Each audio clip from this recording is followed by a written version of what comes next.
Bienvenidos al módulo 3 de nuestra formación de promotores del nacimiento humanizado, donde vamos a hablar sobre la medicalización del nacimiento.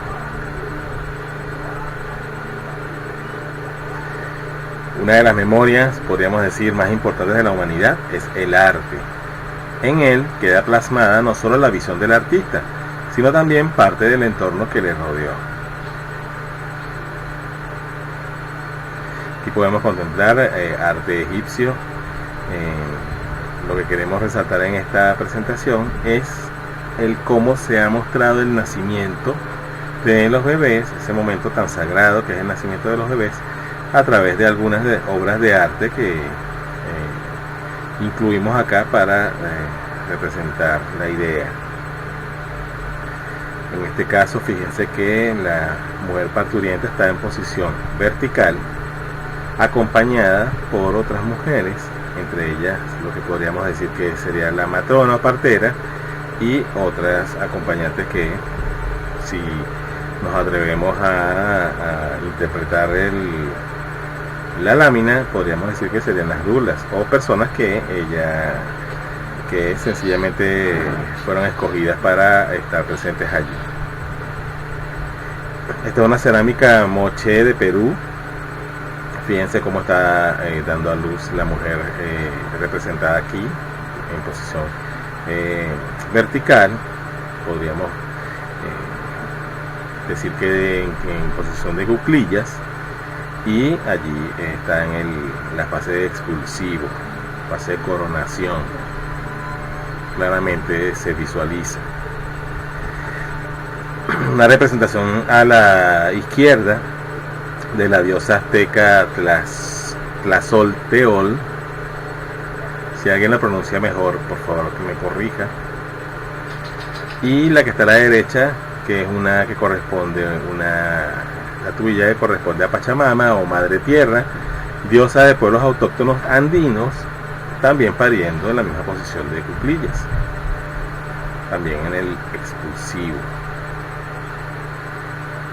En la antigua Roma también podemos observar aquí cómo se representa el parto en la misma posición. Fíjense el apoyo de la mujer, de la parturienta, en dos figuras, podría decirse que serían las dulas. Otra que está recibiendo al bebé, acompañada de otra más que estaría asistiendo a la que recibe al bebé. Lo importante aquí, o lo que perseguimos aquí, es resaltar la posición. La iglesia románica de Artáis en Navarra está también esta representación del parto. Fíjense la posición de cuclillas. También en el expulsivo, ahí se ve el bebé ya, gran parte de él en el exterior. Cara de placer, interpreto yo. No sé qué interpretan ustedes allí, pero yo veo cara de placer en esa figura.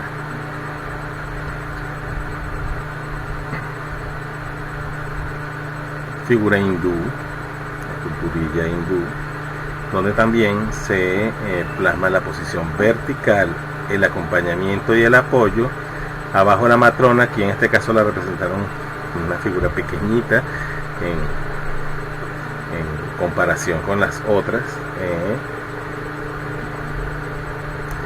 más sin embargo, fíjense, algo importantísimo aquí es la postura que tiene la matrona, la persona que recibe al bebé, de rodillas frente a esta majestuosa protagonista, o estos majestuosos protagonistas que son mamá y bebé. Algo que insisto en resaltar, ya que es una de las razones que pensamos que pueden incidir en que el sistema médico patriarcalizado no haya aceptado este tipo de posturas, sino otras donde el médico no tenga que parecer alguien que está sirviendo, sino el médico o la médica, sino alguien que tendría el poder. Esta otra figura, también se ve la parturienta expulsando, y aquí está ha expulsado al bebé, y lo que queremos resaltar es la posición vertical. En la cuenca del Amazonas, una estatuilla, figurilla donde 3 mujeres forman una pose de especial cercanía, la parturienta en el centro, la que está atrás dando contención, ahí podríamos decir claramente que es la dula, dando contención, apoyo y ayudando, incluso se podría decir que a calmar, aliviar un poco la sensación de dolor en el expulsivo. Y la que está adelante podríamos interpretar que es la matrona, la partera recibiendo al bebé, que allí por cierto se ve, si rayamos bien la imagen al fondo. De hecho, creo que este bebé está naciendo de pies. Desde hace aproximadamente 300.000 años, el ser humano ha vivido y se ha desarrollado en este mundo, aún sin tener ayuda de lo que llamamos obstetricia moderna, que, aclaro, no estamos satanizando, sino ni enjuiciando, sino mostrando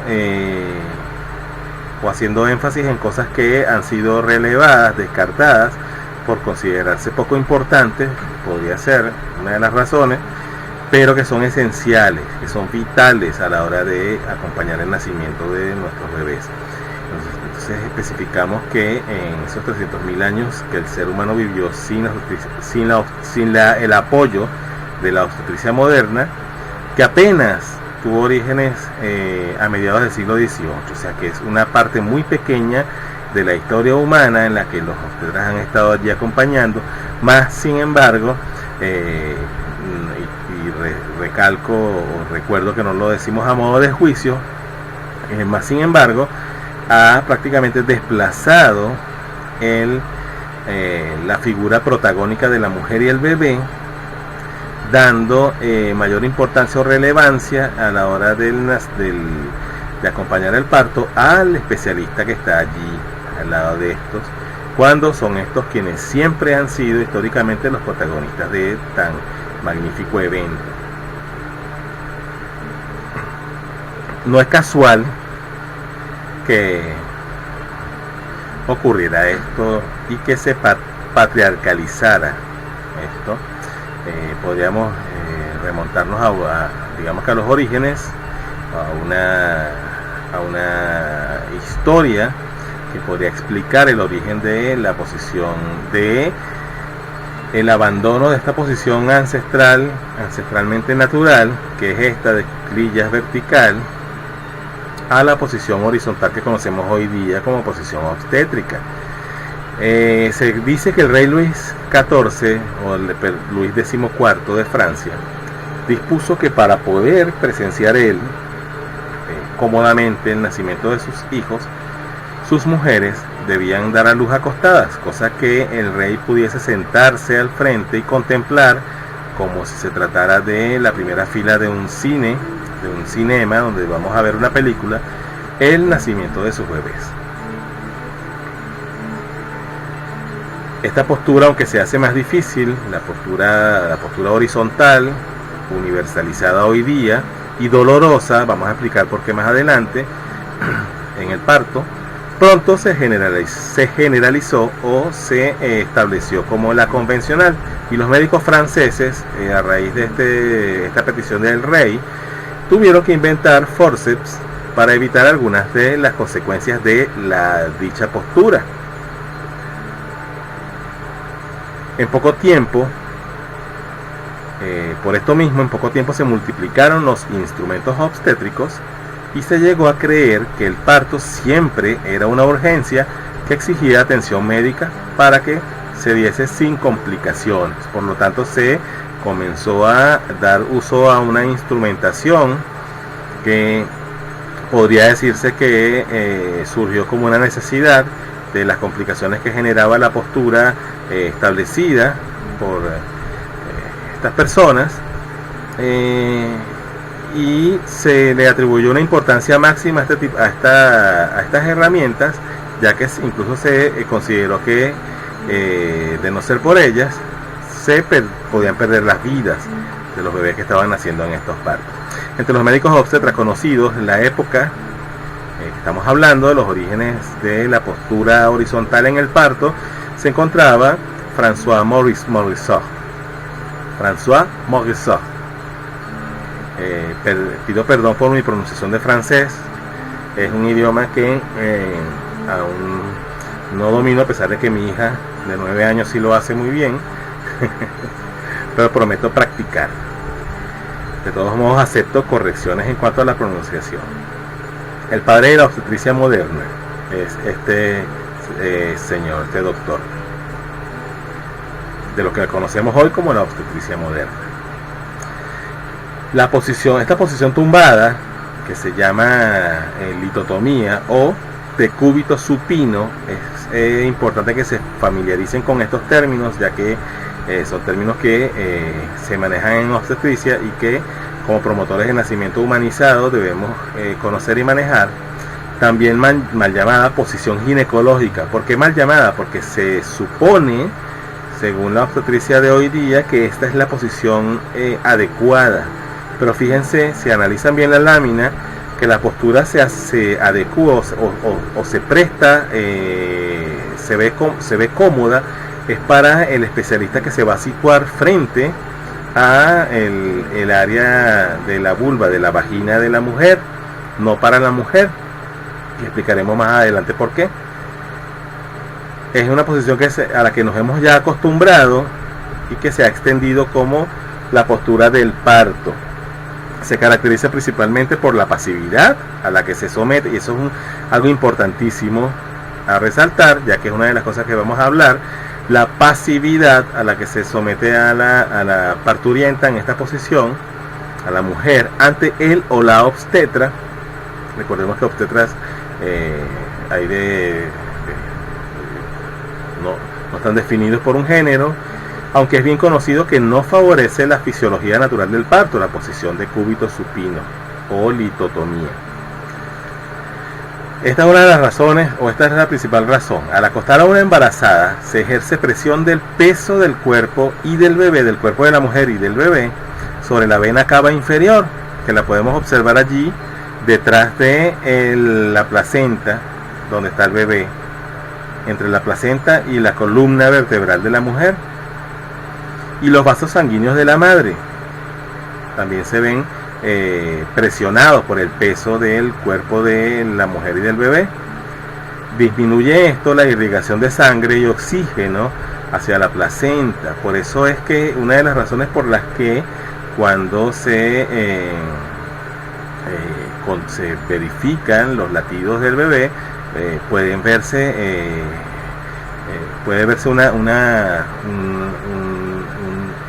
una situación irregular, puede acelerarse los mismos, lo que se podría traducir en un sufrimiento fetal, pero más que todo por la incomodidad y la obstrucción que genera al flujo de sangre y de oxígeno hacia el mismo a través de la placenta y hacia los órganos de ambos, madre y bebé, lo que podría generar alteraciones en la frecuencia cardíaca, que es lo que les comenté ahorita, y incomodidad y por supuesto mayor dolor. Entonces, al haber mayor dolor, hay una justificación para colocar anestesia. Al acostar una embarazada se ejerce presión del peso del cuerpo y del bebé sobre... esta es la misma explicación, solo que tenemos otra lámina donde se explica el efecto poseído o síndrome de la vena cava.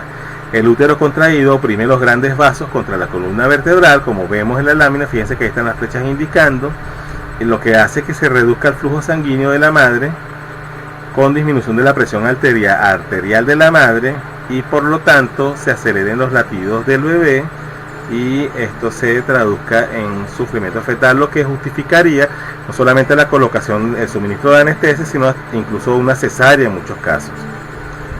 La posición de cúbito supino, que es la posición horizontal a la que nos han acostumbrado como la posición del parto, va contra la ley de la gravedad. O sea, no se está aprovechando la gravedad. El peso del niño, por ley de gravedad, cae, por lo que la posición vertical sería la adecuada, ya que al caer la gravedad sería un aliado y haría que no se dificulte tanto los movimientos que tiene que ejecutar el niño para irse deslizando a través del canal uterino. Al contrario, el mismo peso del niño, apoyado por la ley de gravedad, iría ayudándolo a descender, y por eso es tan importante para la mujer moverse, agacharse, ponerse en posición de 4 puntos, conocida aquí en Venezuela y en muchos países de Latinoamérica como 4 patas. Mover las caderas, hacer inclinaciones, incluso bailar. Todo esto ayudaría a que después de que haya habido la dilatación, que ya sabemos cuál es el proceso de dilatación para que el bebé comience a descender por el canal uterino, el bebé, el protagonista, junto a la madre del parto, no sienta tan difícil el descenso a través del canal uterino. Imagínense ustedes si un bebé puede ser expulsado en esta posición que va que no está aprovechando la fuerza de gravedad, que no puede pasar si la mujer está agachada o parada, moviéndose, bailando, deslizándose, contorneando su cadera. Obviamente todo esto se va a traducir en un parto más placentero, menos complicado, menos doloroso, y donde intervendrían menos factores externos invasores, como por ejemplo la anestesia, que tampoco la estamos satanizando ni haciéndole un juicio, pero que sabemos que muchas veces es suministrada de forma irresponsable o mejor dicho, podría evitarse su uso.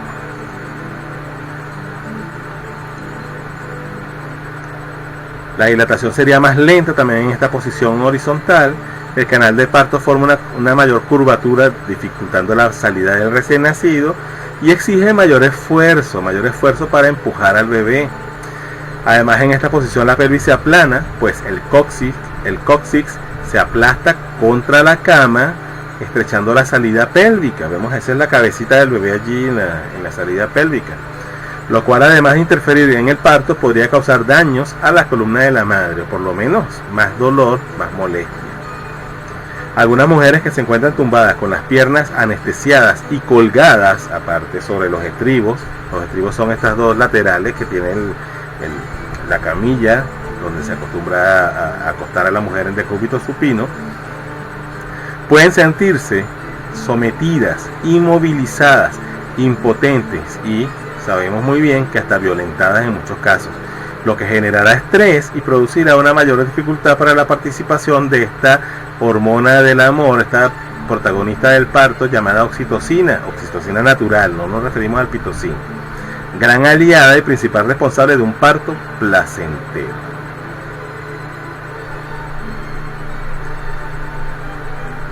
Luego de tomar en cuenta todo esto que hemos planteado, este señor, el doctor Grantley Dick Reed, fue el primero oficialmente que publicó sobre el dolor de parto. Publicó que el dolor de parto era un problema de miedo, o sea, según sus observaciones, el dolor de parto se traducía en un problema de miedo, tensión y poca o mala información. Miedo sumada a tensión y acompañados en una fórmula explosivamente negativa por la desinformación o la mala información. En su libro Childbirth Without Fear, o Parto sin temor, publicado por primera vez en los años 40, este doctor atrajo la atención del público hacia los principios del parto, lo que se empezó a llamar el parto o lo que se conoce como el parto natural. Esta es la portada del libro. Su filosofía consistía en tratar de disminuir y eliminar en lo posible el temor, la tensión y el dolor producido por estas emociones, las mismas emociones como el miedo, mediante la educación y el apoyo moral adecuado, o sea, empoderar a las parejas. Una de las cosas que hoy día aún perseguimos y por las que este tipo de formaciones se da. Su método enseña a buscar apoyo en forma de orientación, estímulo y comprensión. Por eso tan importante los cursos prenatales. Una de las cosas que vamos a tratar en esta formación es justamente esa. Grantley Dick Reed atribuye gran importancia a la preparación para la maternidad y al parto mismo. Gran y enorme importancia protagónica del empoderarse de la información dada a los padres y madres o los futuros padres y madres antes de del parto de sus bebés, como un factor clave para disminuir los factores negativos como el dolor excesivo. Luego, con la escuela de Pavlov en Rusia y el desarrollo de ideas y técnicas sobre los reflejos condicionados, se inaugura durante los mismos años 40 en Francia lo que se conocía como la escuela de Pelley o escuela de parto psicoprofiláctico. A finales de los años 50 y principios de los 60, un fisiólogo uruguayo llamado Roberto Caldeiro Barcia comienza a hacer sus estudios sobre la fisiología del parto. Oficialmente, la obstetricia había dejado de ser una especialidad práctica para convertirse en una especialidad científica y técnica. Fue lo que notó el doctor Caldeiro Barcia para comenzar a hacer estos nuevos estudios sobre la fisiología del parto. Al volverse todo el proceso del parto una intervención, esas son las observaciones del doctor Caldeiro Barcia. Al volverse el proceso del parto una intervención técnica continua, los resultados tenían tendencia a empeorar. Fue lo que él observó. Comenzó a aparecer la realidad de la patología iatrogénica, esto es, la patología causada por el médico, o sea, más intervención, mayores complicaciones. Llega el momento en que la Sociedad de Pediatría de los Estados Unidos hace un llamado a los obstetras para que revisaran sus técnicas, visto o dándose cuenta de ellos del enorme porcentaje de cesáreas que iba en incremento y de iatrogenia en los recién nacidos. Esta foto es una foto tomada en una maternidad de Caracas, cortesía de nuestro amigo el doctor Beltrán Lares. La foto real. El doctor Caldeiro Barcia comenzó a revisar las culturas antiguas para ver cómo lograron sobrevivir sin obstetricia estas culturas. Se da cuenta en sus observaciones que todas lo pudimos observar en las primeras, por eso comenzamos con las láminas de obras de arte donde se representaba el parto. Todas habían utilizado una posición hasta ahora descartada por el sistema médico, que era la posición vertical. Ya esta posición horizontal de cúbito supino, que viene desde el doctor Maurice, desde el capricho del rey por ver los partos de sus mujeres, choca con todo lo que observó el doctor Caldeiro Barcia de las culturas antiguas, lo mismo que estábamos viendo en las láminas artísticas. Y como médico, como científico, comienza a darse cuenta de que se estaban equivocando en algo. Es un poco triste reconocer que hoy día, aún en la obstetricia, se acostumbra a utilizar la posición de cúbito supino como la posición adecuada o recomendada. Por eso se le dice posición obstétrica, mal llamada posición obstétrica.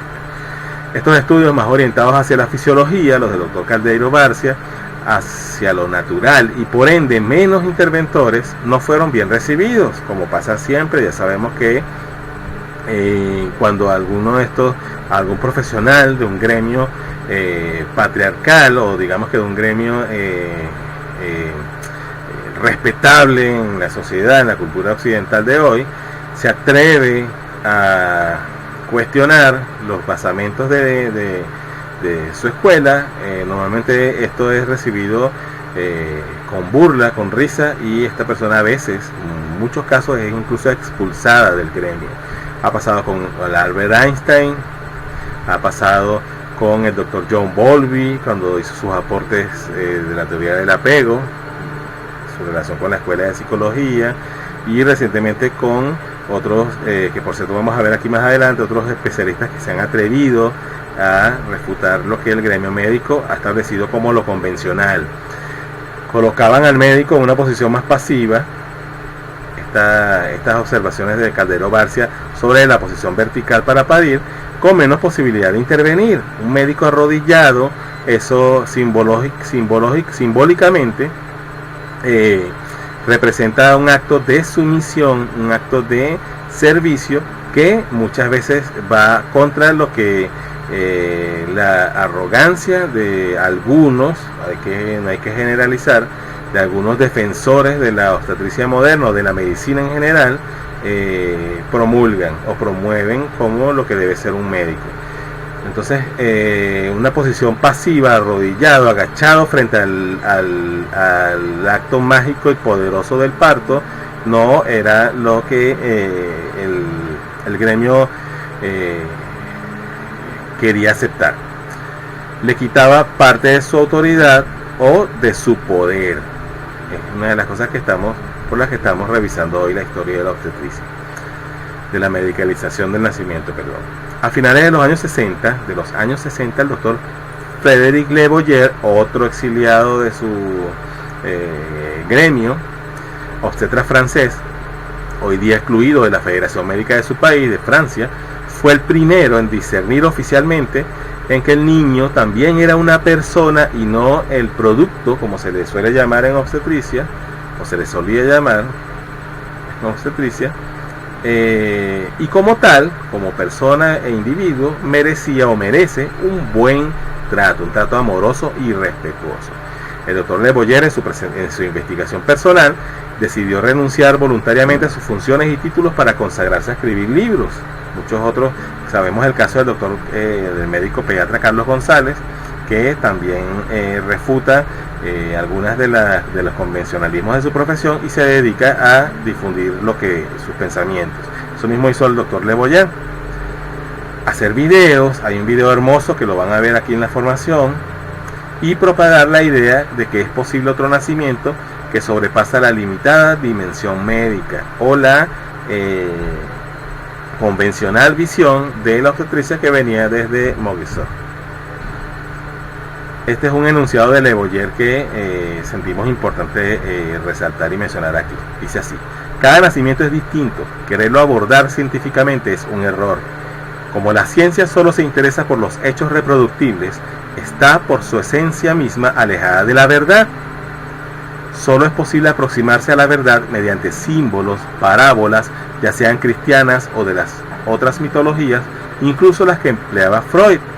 Cuando la aproximación científica no funciona, desgraciadamente pensamos que hacen falta más conocimientos, más investigaciones, más créditos, y que entonces sabremos.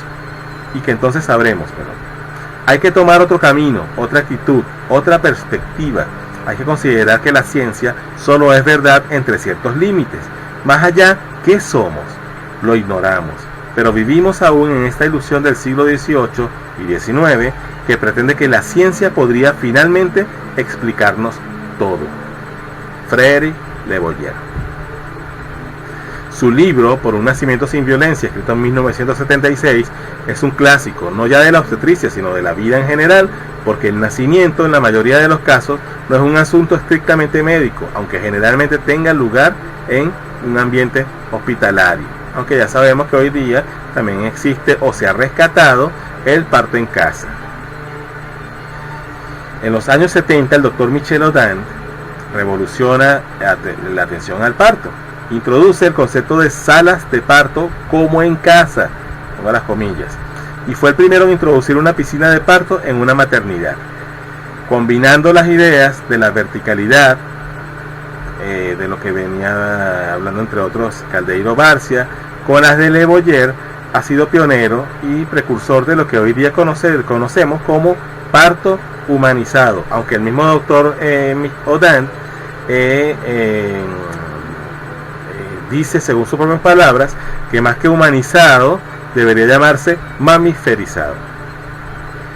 Durante más de 20 años, el doctor Michel Audin dirigió la maternidad del hospital de Pithiviers en Francia, la cual convirtió en centro de una nueva conciencia acerca del nacimiento. Allí, en esta maternidad, gradualmente fue descartando las técnicas obstétricas convencionales de las que venimos hablando, y entre ellas la posición de cúbito supino, y las fue transformando en el cuarto de nacimiento, fue transformando la sala de parto o cuarto de nacimiento en algo que él llamó sala salvaje, con piscinas de agua tibia, libertad para que la mujer pudiera expresarse y ser ruidosa, o sea, hacer todos los sonidos y gemidos que biológicamente vienen, instintivamente vienen en el momento del parto, y libertad para que la mujer adoptase cualquier posición, grupos de canto para mujeres en gestación y parejas con sus bebés, entre otras cosas. O sea, libertad total para la mujer y su pareja y su bebé en el momento del parto. Rescatar lo ancestral, recuperar lo ancestral e incluirlo en o fusionarlo con los avances médicos. Una de las cosas por las que el doctor Michel Odan lo llama mamiferización del nacimiento es justamente porque los seres humanos somos, creamos, querramos o no, mamíferos. Hoy día, junto a la dula londinense Lilian Lammers, ofrece el doctor Odan sesiones informativas para dulas a través de cursos llamados de una escuela llamada Paramana Dula. Funciona en Europa y ocasionalmente también hace formaciones en Latinoamérica. Esto es uno de los enunciados que decidimos resaltar aquí de parte del doctor Michel Odan. Resume o especifica o simplifica lo que hemos venido diciendo, que son sus planteamientos. Dice así: más que humanizar, yo hablaría de mamiferizar.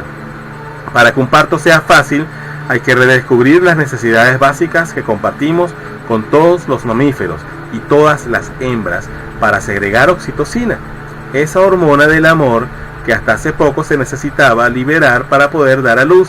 Necesitan sentirse seguras y que su nivel de adrenalina sea muy bajo. A mayor cantidad de adrenalina, esto lo agrego yo, a mayor segregación de adrenalina, menos segregación de oxitocina. Sigo con el doctor Odan. En la selva, si una hembra está a punto de dar a luz y se da cuenta de que tiene un depredador cerca, segregará adrenalina para poder defenderse y retrasará el parto para cuando se sienta más segura. Los mamíferos necesitan sentirse seguros y no observados para dar a luz. Fíjense que el entorno, doctor Michel Odan, fíjense que el entorno en una sala médica, en una sala de parto convencional a nivel hospitalario, es iluminado, frío e invasivo.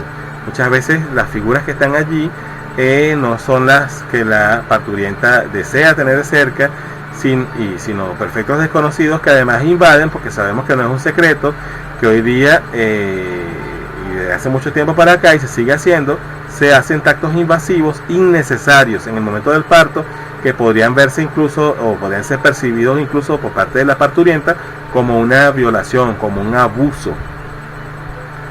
Y obviamente que no promueven la segregación natural de la oxitocina, y por eso se tiende a recurrir a la oxitocina artificial o pitocina. La cesárea es una técnica quirúrgica que se practica para extraer al bebé y a la placenta del útero materno, cuando por alguna razón el parto vaginal no es posible. Ocurre con bastante frecuencia, ya que aproximadamente 1 de cada 4 bebés nace por cesárea. La cesárea es un proceso quirúrgico que podría salvar vidas en caso de complicaciones reales en el momento del parto. Más sin embargo, el hecho de que que 1 de cada 4 bebés nazca por cesárea nos hace un llamado de alerta, aunque esta cifra creo que ni siquiera corresponde a la realidad, porque me atrevería a decir que son mucho más en muchas partes del mundo, nos hace un llamado de alerta a revisar el cómo estamos tratando a la embarazada. Si seguimos acostando a la mujer en posición de cúbito supino, si seguimos invadiendo con luminosidad, con frío y con técnicas muchas veces violentas, aplicadas por personas digamos que poco sensibilizadas, obviamente no vamos y aparte de la posición horizontal, obviamente vamos a tener poco flujo de oxitocina natural, mucho dolor, complicaciones o sufrimiento fetal, que nos va a terminar desencadenando en el suministro de anestesia, o incluso en cesáreas, que allí sí podríamos decirle que son innecesarias, ya que de haber evitado estos factores invasivos y productores de adrenalina, podríamos haber puesto las cosas más fáciles para la parturienta y para el bebé. Este es un parto vaginal normal. Fíjense lo que vemos aquí. Aquí el bebé está siendo sacado de la placenta o del útero de la madre por la región abdominal y no por el canal vaginal. Cuando el bebé pasa por el canal vaginal, el mismo recibe digamos que una impronta bacteriana que es necesaria para su inmunización con respecto al ambiente en el que va a vivir, o sea, en este caso en el ambiente en el que nace y el ambiente en el que se va a desenvolver luego. Cuando hacemos la extracción del bebé, obviando esta colonización que recibiría en el canal vaginal, le estamos negando o le estamos impidiendo esta colonización de estas bacterias necesarias que por algo están allí. La naturaleza sabe por qué hace las cosas, y estamos alterando, digamos que, su inmunidad frente al ambiente en el que se va a desarrollar este bebé, lo que se podría traducir luego en complicaciones de salud como alergias, como reacción a ciertos factores ambientales que pudieron haberse evitado con esta inmunización, y algunos otros problemas que luego deben ser atendidos por un pediatra, problemas de salud. Entonces fíjense que muchas cosas de las que hacemos como convencionales, o las que vemos como convencionales en el parto, como el que se haga una cesárea a la ligera, incluso a veces planificada por desinformación y por elección, que está movida por razones que no son biológicas, que no son de verdad digamos que importantes si nos referimos al término salud o a lo biológico como tal. Estaríamos privando al niño de algo que le corresponde naturalmente para su perfecta salud. Luego de esto también vemos que una de las cosas que vamos a hablar en el módulo de violencia obstétrica que acostumbramos a hacer aquí es interrumpir el flujo de oxígeno y sangre a través del cordón umbilical, haciendo el pinzamiento y corte precoz del mismo.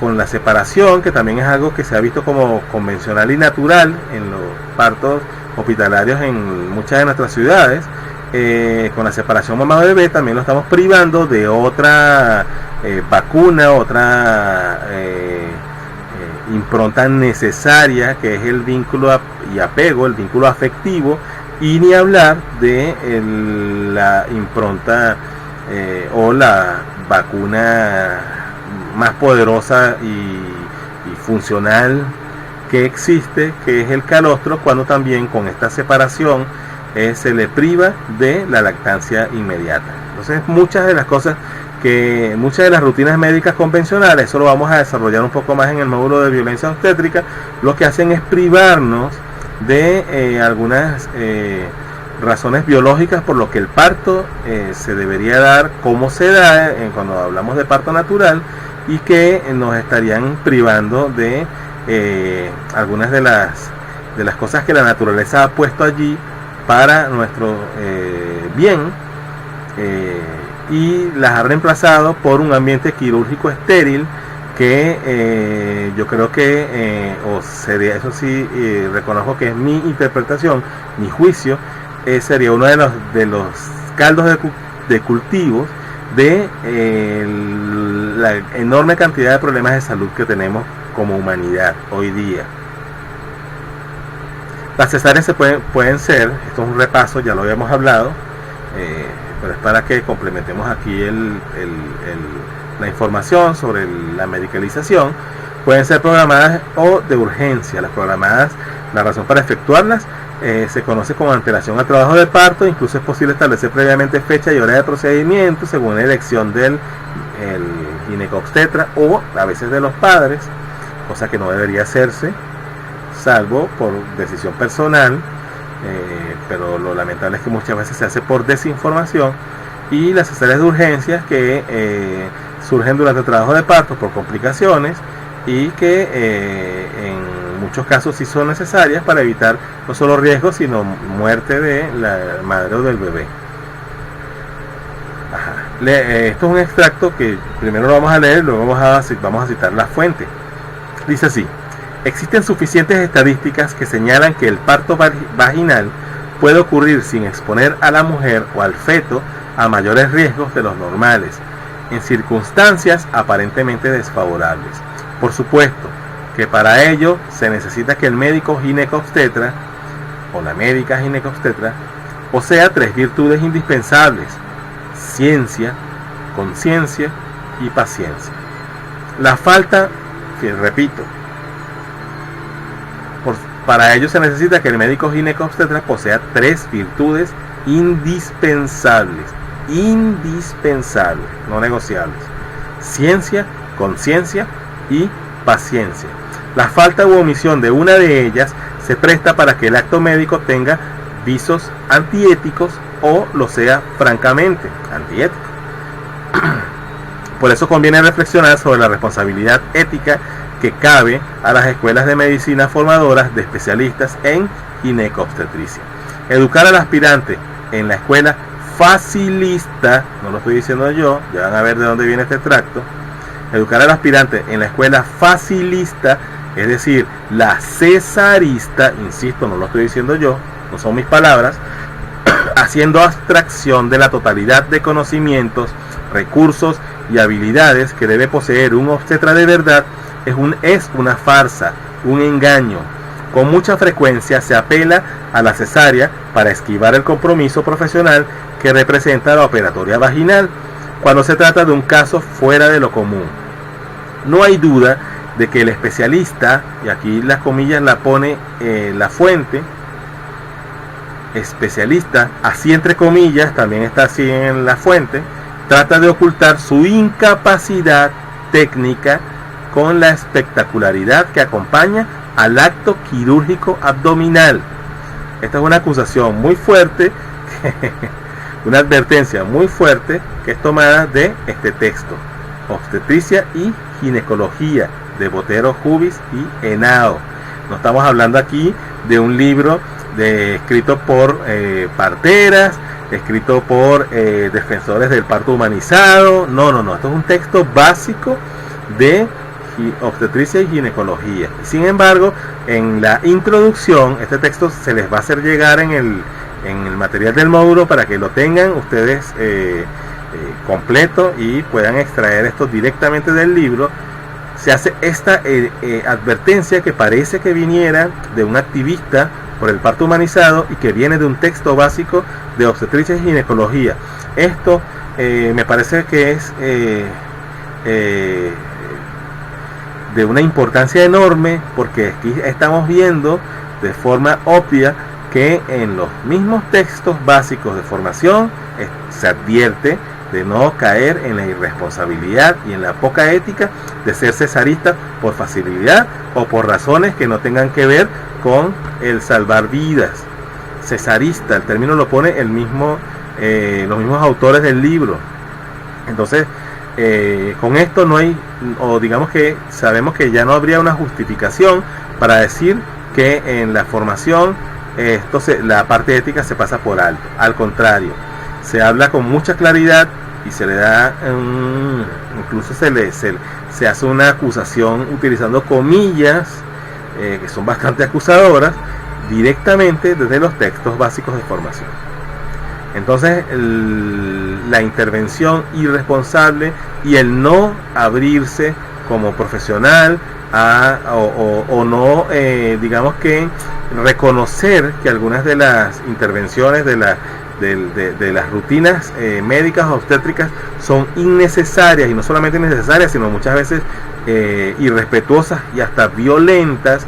El no abrirse no tiene nada que ver con la escuela.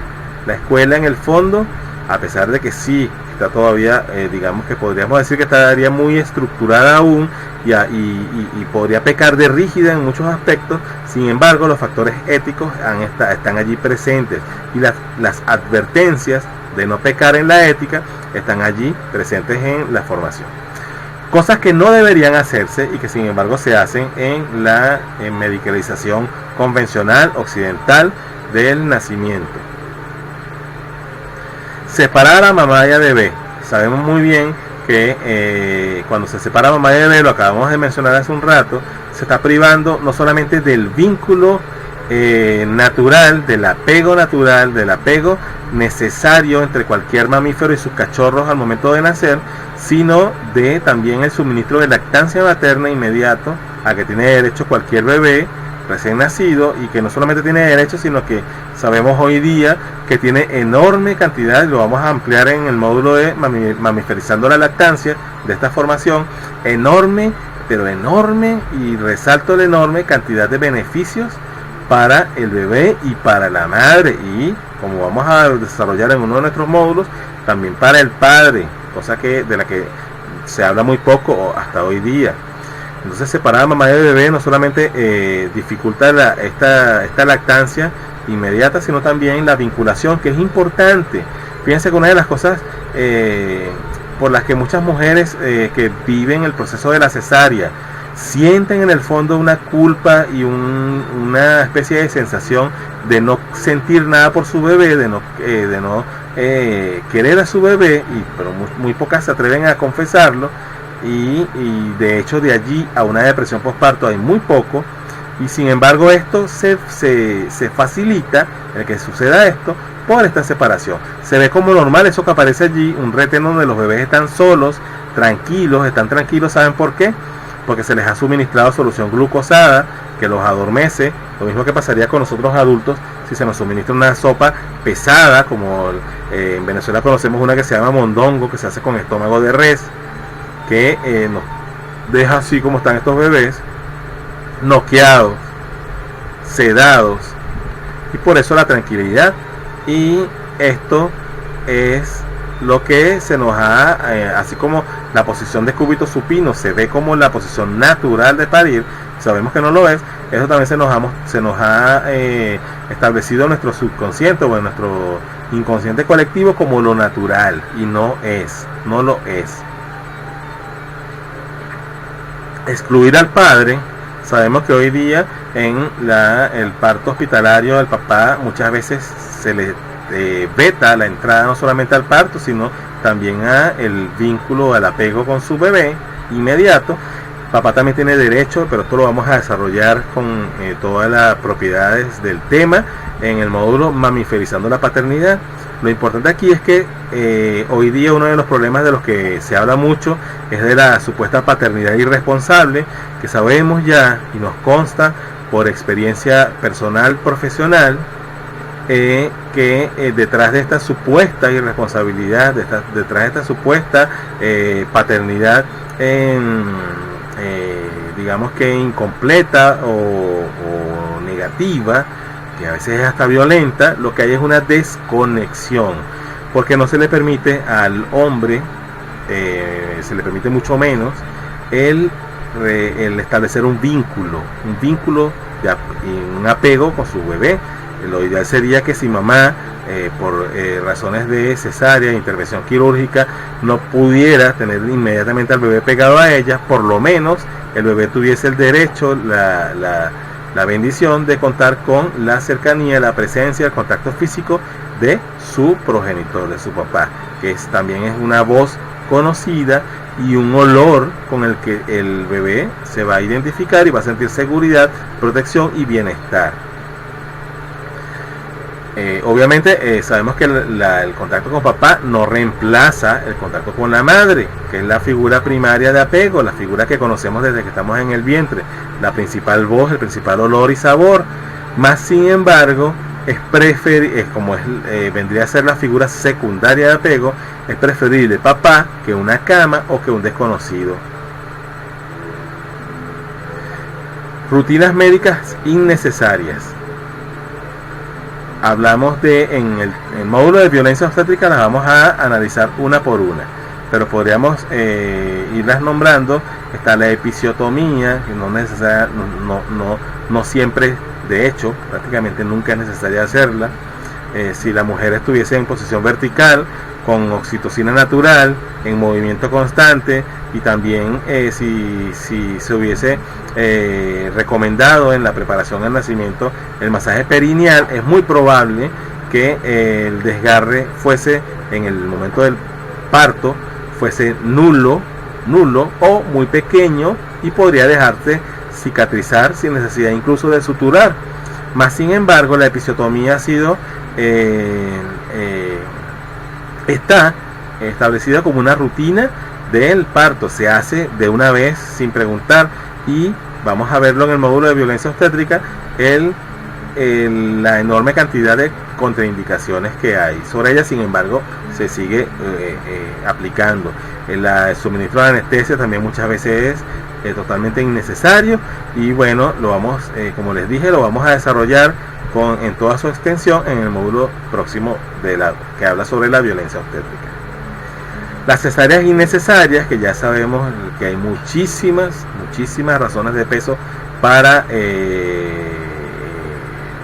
evitarlas, más sin embargo, hoy día no es un secreto para nadie que en países, empezando por países aparentemente muy desarrollados como los Estados Unidos de Norteamérica, las cesáreas son el pan de cada día. Afortunadamente hay instituciones que vigilan esto y hacen los llamados de atención cuando son necesarios, mas sin embargo sabemos que los índices aún siguen siendo, se podría decir que inhumanos. Pinzado y corte precoz del cordón umbilical también está entre las rutinas obstétricas que se podían evitar. El pinzado y corte precoz. Fíjense que cuando se deja el cordón umbilical, no se pinza ni corta hasta que deja de latir. Se le llama corte tardío, pinzamiento y corte tardío del cordón, cuando en realidad sería el pinzamiento y corte normal, natural del cordón. ¿Por qué? Porque mientras el cordón esté latiendo, está suministrando sangre y oxígeno a los bebés. Y una de las razones por las que luego los pediatras tienen que suministrar hierro de forma artificial para evitar anemias es este corte, que sí es precoz, que sí es invasivo, que se hace antes de tiempo, antes de que el cordón nazca, deje de latir. También no es un secreto para nadie que muchas instituciones privadas hacen este corte precoz porque toman sangre sin consentimiento de la madre ni del padre del bebé, y mucho menos del bebé.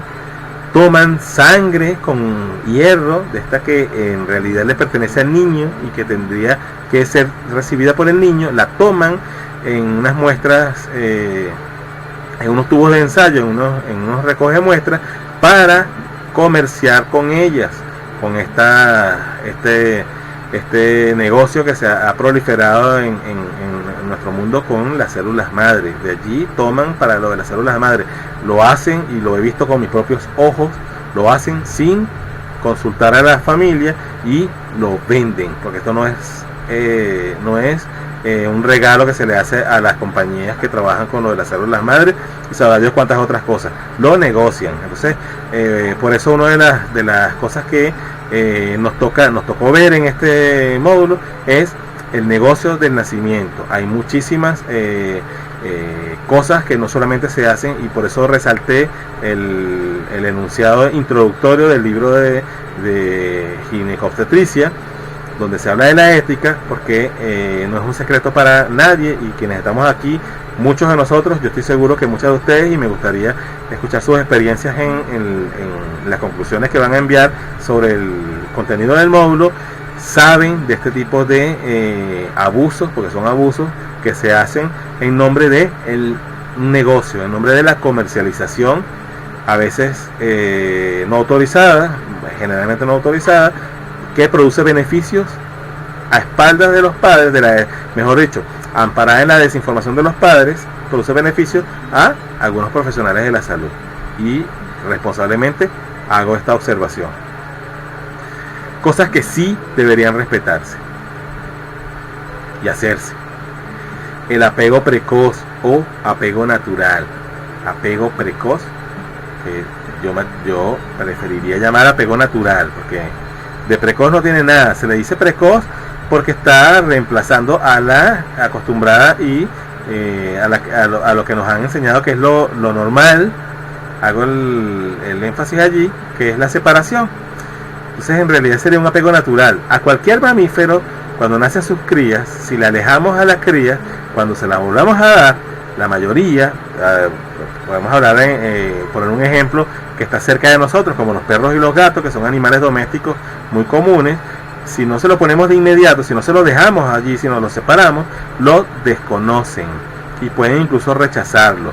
Eso es lo mismo que en cierto modo pasa con la madre y el cachorro humanos, solo que como los seres humanos tenemos normas sociales y el intelecto y todo aquello que conocemos, que forma parte de nuestro establishment, de nuestra sociedad, que la sociedad que hemos construido, al final termina siendo como que obviada y superada por los vínculos sociales que se supone que debe haber entre la madre y el bebé.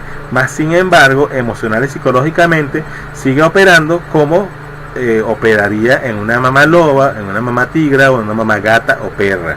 Habría por eso esa especie de sensación de no querer al bebé, de sentirse culpables, que a veces, muchísimas veces se traduce en una depresión postparto o en un puerperio muy dificultoso a nivel emocional, afectivo y psicológico. Lactancia materna inmediata y a demanda, no cada 4 horas, cada 6 horas, inmediata y a demanda. Todo lo que el bebé quiera chupar, lo chupa, ya sabemos, y lo vamos a ampliar en el módulo de mamiferizando la lactancia, que el suministro del calostro el suministro del calostro y el tamaño del estómago del bebé recién nacido son directamente proporcionales. Aparentemente es poco lo que está saliendo del pezón de la mujer, pero en realidad ese aparente poco llena el estómago de un bebé que es del tamaño de una metra, de una canica.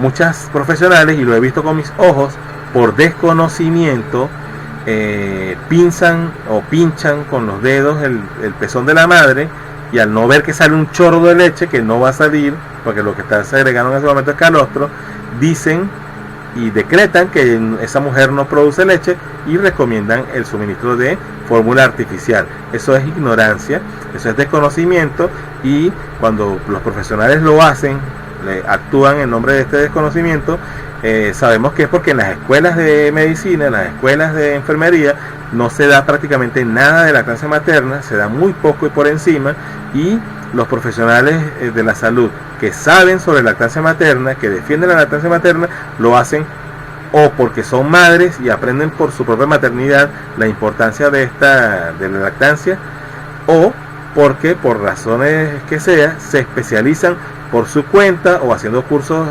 adicionales en lactancia, ya que en su formación básica universitaria se les dio muy por encima, prácticamente nada. Entonces es una ignorancia que viene de la misma escuela de donde se forman.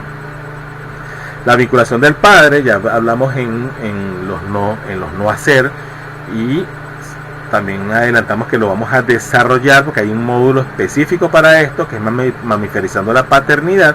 Más sin embargo, aquí es importante resaltar que el padre, así como la figura de la dula es importante y muy beneficiosa, que también lo vamos a hablar en un módulo específico para ello, la presencia del padre también, aunque hay especialistas como el doctor Michel Audin que refutan esto de la presencia del padre. El doctor Michel Audin, en nombre de la mamiferización del nacimiento, una de las cosas que hace comparando a los seres humanos con otros mamíferos es decir que la figura del padre no es importante.